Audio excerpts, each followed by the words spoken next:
उत्तर प्रदेश के इटावा जिले की जो खबर है वाकई में दिल को दहला देने वाली है। आखिर इस उत्तर प्रदेश में हो क्या रहा है? ये वही उत्तर प्रदेश है जिसमें राम राज्य कायम है। एक वो राम राज्य था जब भगवान श्री राम सबरी के जूठे पैर तक खा लिया करते थे। जी हाँ, इटावा के संत राम यादव और क्या नाम था, मुकुटमणि, सॉरी, इटावा जिले के संतराम यादव और मुकुटमणि यादव जब एक गांव में कथावाचन करने जाते हैं, भागवत कथा करते हैं, तो उनको पकड़ करके पीटा जाता है, उनका सर छील दिया जाता है, नाक रगड़वाई जाती है जमीन पर अपने पैरों में, और एक महिला के पेशाब छिड़क कर उनके ऊपर उनका शुद्धिकरण किया जाता है। आखिर ये कौन सा दौर चल रहा है?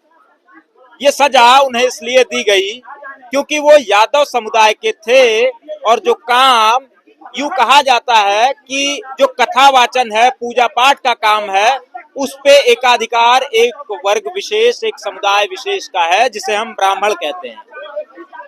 उन्हीं ब्राह्मणों को ये बात नागवार गुजरी कि आखिर कैसे एक यादव, एक दलित आ करके यहाँ भागवत कथा कह रहा है, और उनके साथ उनको वही सजा दी गई, उनके साथ वही कृत्य किया गया जो मनुस्मृति नामक किताब में लिखा गया है कि अगर हमारे कानों में वेदों की, पुराणों की आवाज तक चली जाए तो कानों में शीशा पिघला करके डाल देना चाहिए। बातचीत करेंगे, फिलहाल समाजवादी पार्टी के कार्यालय पे मौजूद हैं।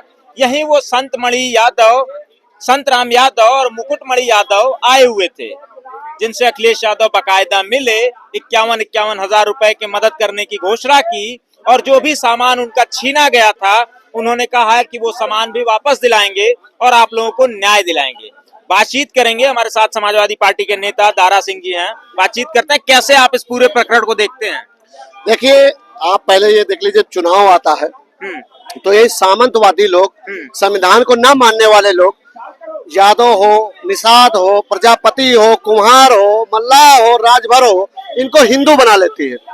अब भाई ये तो यादव थे, कथावाचक थे, ये किसका प्रचार कर रहे थे? भाई हिंदू ही तो थे। बिल्कुल हिंदू थे ये। भाई हिंदू थे तभी तो कह रहे थे। अब भारतीय जनता पार्टी ये बताए कि इनको यादव के स्टैंड से इनको सजा दी गई या हिंदू का प्रचार करने से। भाई विश्व गुरु तो यही बना रहे थे, हिंदू विश्व गुरु यही बना रहे थे, सनातन को यही लोग मानते थे। तो भाई जब सनातन को मान रहे थे तो ये विरोध कहाँ से हो गया? देखिए, सीधा सीधा काम है। मनुवादी लोग सोचते हैं कि तुम सिर्फ पिछड़े दलित लोग हमारे खेतों में गोबर उठाओ, घर में झाड़ू पोछा कीजिए, इतना ही आप कर सकते हैं। अगर आप यादव हैं तो आप कथा नहीं कह सकते। उन्होंने साफ साफ बता दिया। आप बता दीजिए, आप कभी सुना है? हमने कहानियों में पढ़ा था कि सामंतवादी लोग खटिया पे नहीं बैठने देते थे, जूता पहन के निकलने नहीं देते थे। मगर अब तो पिछड़े वालों को जागना चाहिए और देखना चाहिए कि बाल घुटवाए गए, सर मुड़वाया गया उनका, उसके बाद मारा भी गया, और सुना है कि पेशाब से भी शुद्धिकरण किया गया, वो भी एक महिला के पेशाब से। तो क्या शर्म आती है?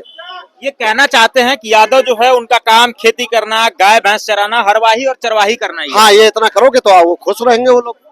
हाँ, इसीलिए देखो, पीडीए जो है, एकता होने लगी, बौखलाहट आ गई। माननीय श्री अखिलेश यादव जी ने कहा था कि जो पीडीए की लड़ाई है बहुत बड़ी है, इसको हमको सब लोग को मिलकर लड़ना पड़ेगा।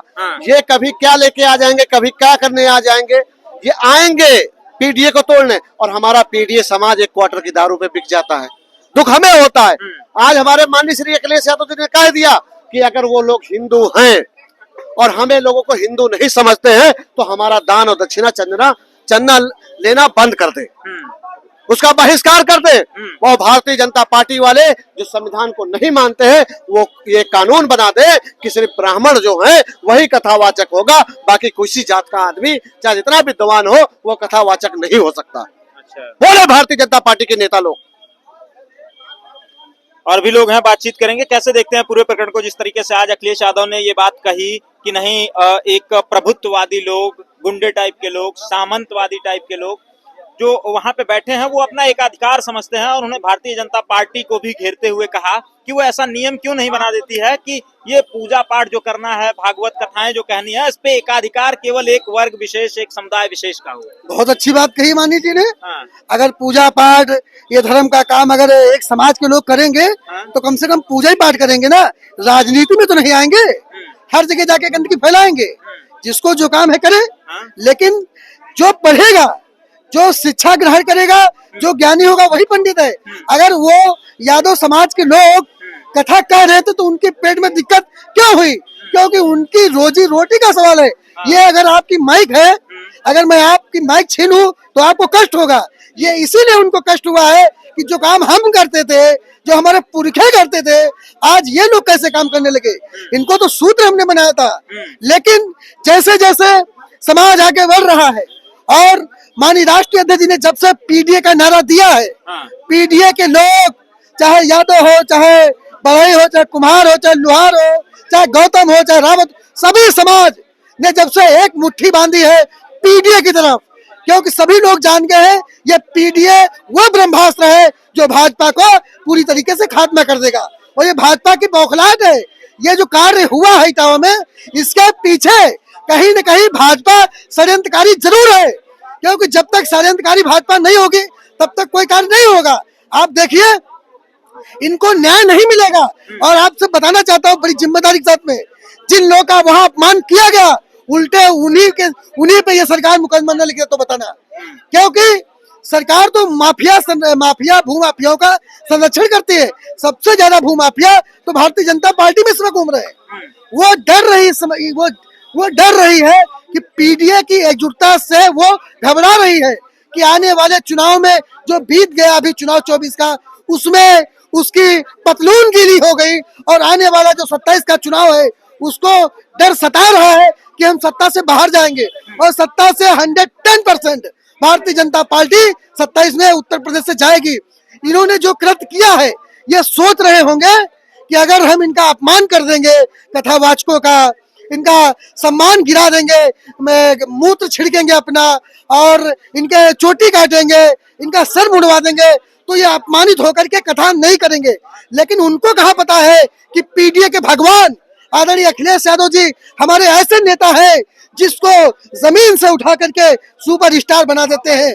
अब इन्होंने जो माननीय राष्ट्रीय अध्यक्ष जी ने यहाँ पे उन लोग को बुलाया था, जिनको सताया गया था, उनको कथावाचकों को यहाँ बुलाया गया, सबको सम्मान से 51 हजार रुपए दे करके, साल उड़ा करके सम्मानित करने का काम किया। अच्छा, ये बताइए, ये देखना चाहिए यादव समाज को नहीं, चाहे पाल समाज हो, चाहे गड़रिया समाज हो, चाहे धोबी हो, चाहे लोहार हो, चाहे धनकुर हो, चाहे राजभर हो, सबको देखना चाहिए कि पिछड़ों का अगर सम्मान कोई कर रहा है तो आज आदरणीय अखिलेश यादव जी कर रहे। शायद इसीलिए पिछड़ा समाज और पीडीए समाज आज अखिलेश यादव जी की तरफ एकजुट हो चुका है। अच्छा, जब हमारे संतराम यादव और मुकुटमणि यादव जी से बातचीत हुई तो उन्होंने बताया कि मारने वालों में लगभग 50 से 60 लोग थे, जबकि गिरफ्तारी अब तक केवल 4 लोगों की हुई। हालांकि अखिलेश यादव जी ने भी आश्वासन दिया है कि नहीं, हम आपको न्याय दिलाएंगे, उन तमाम लोगों की गिरफ्तारियां होंगी, एफआईआर वगैरह, चोरी छिनैती जो भी चीजें आपके साथ हुई हैं उसकी भी लिखाई जाएगी। अगर न्याय नहीं होता है, अगर वो सारे लोग गिरफ्तार नहीं किए जाते हैं, तब आप लोग क्या करेंगे? पीडीए क्या करेगी? देखिए, माननीय राष्ट्रीय अध्यक्ष जी ने कल ही कह दिया था, संदेश दे दिया था कि अगर 3 दिनों के अंदर अगर दोषियों को सजा नहीं दी गई तो प्रदेश में हर जिले, हर मुख्यालयों पर बहुत बड़ा धरना, बहुत बड़ा आंदोलन छेड़ दिया जाएगा। निश्चित तौर पर हम लोग वो काम करने का काम करेंगे। और जो रही बात उनकी, उन्होंने कहा, कथावाचक जी ने कहा कि हमारा 25,000 रुपए और सोने की एक चैन उनकी छीनी गई, उनको सम्मान सहित देने का काम करे। और वहाँ के डीएम एसपी से मैं निवेदन करता हूँ कि आप लोग जल्द से जल्द जो 100 लोग थे या 50 लोग थे, सबको चिन्हित करिए, क्योंकि 1-2 आदमी का ये काम नहीं हो सकता। और मैं आपको बताना चाहता हूँ, केवल एक समाज के लोग इसमें काम नहीं किए होंगे, इसमें 60 गार्ड से ये काम किया गया होगा कि इनको अपमानित करो। तो साथियों, वहाँ के डीएम और एसएसपी सबसे मैं निवेदन करता हूँ कि जल्द से जल्द आप लोग दोषियों को सजा दीजिए, जिसमें से अभी दिखाया जा रहा है कि 4 लोग शायद पकड़े भी गए हैं।